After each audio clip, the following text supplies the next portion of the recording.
Let's get started. Start with listening, and then learn new words and practice them in sentences. Imagine yourself at a social event, meeting someone for the first time. The first words you exchange mark your first impression. Let's start with greetings. In the English language, there are several ways to greet someone, and the one you choose often depends on the situation and the time of day. A simple hello or hi is the most common and can be used in almost any situation, whether it's morning, afternoon, or evening. Don't forget to wear a smile as you say it. It's a universal sign of friendliness.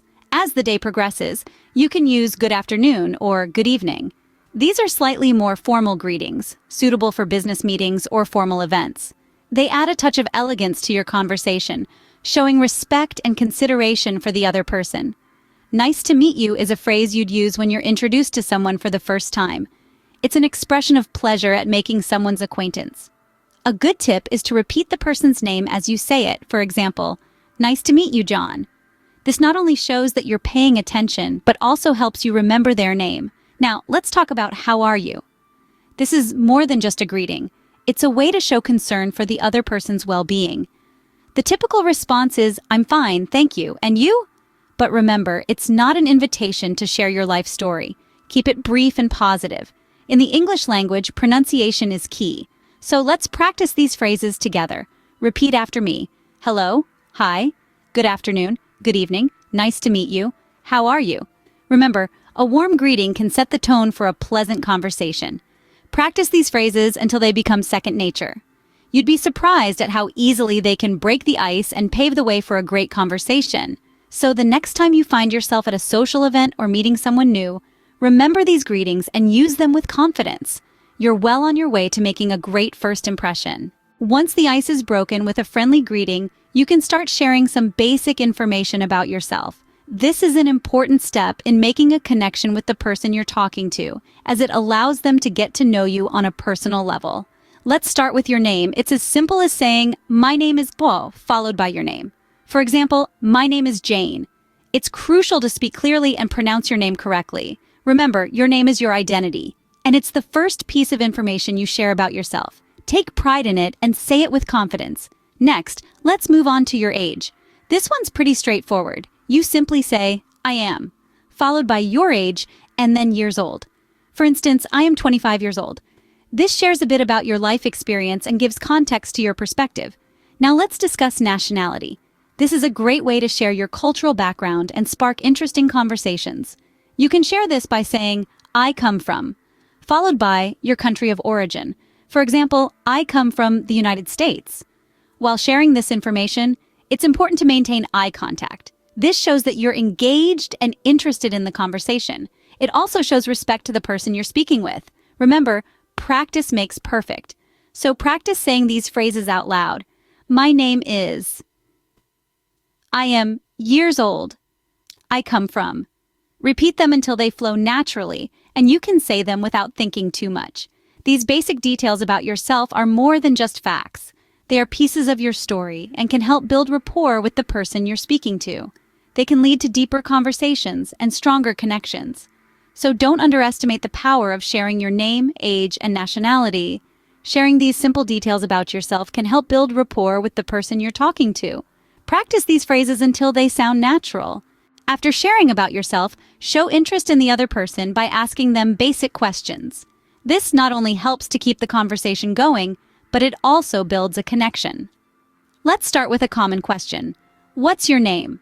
This simple query allows you to address the person by their name moving forward, creating a more personalized and friendly conversation. Next, ask, how old are you?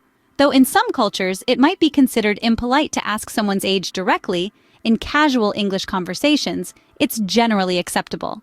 If you're unsure, you can always frame it as, if you don't mind me asking, how old are you? Now, let's move on to, where are you from?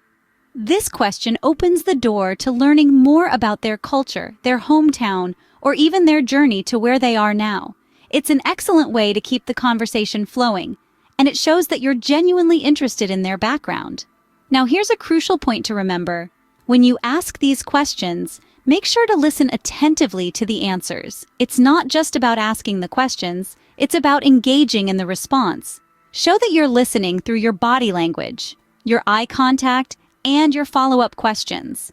This demonstrates respect and interest in the other person's story. Let's go through the questions one more time for practice.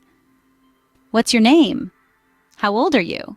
Where are you from? Remember, practice makes perfect. So, try to use these phrases in your day-to-day conversations until they become second nature. By asking these simple questions, you show that you're interested in getting to know the other person. Practice these questions until you can ask them confidently.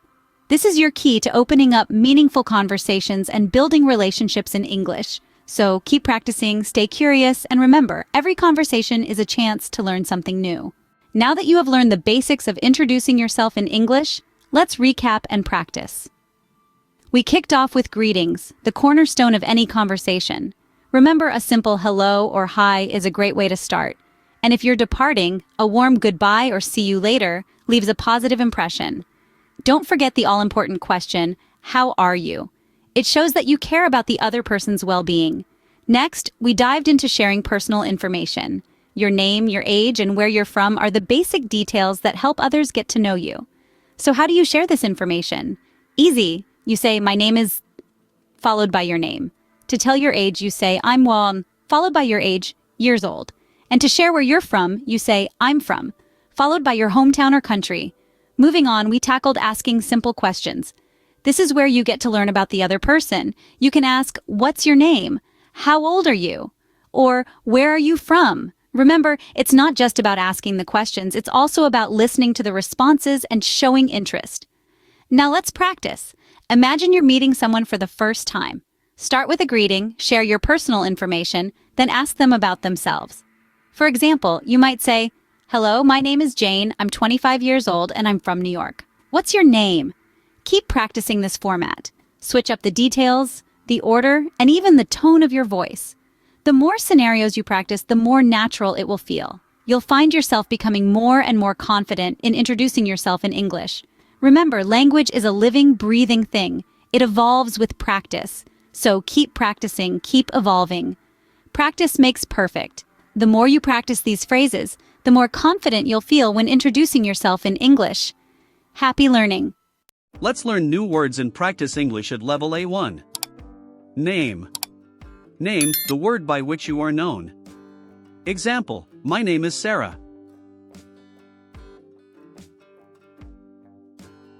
Age. Age, how old you are. Example, I am 20 years old.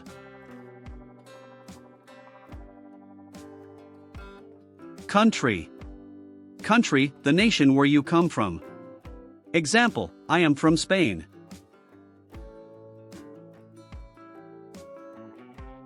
City.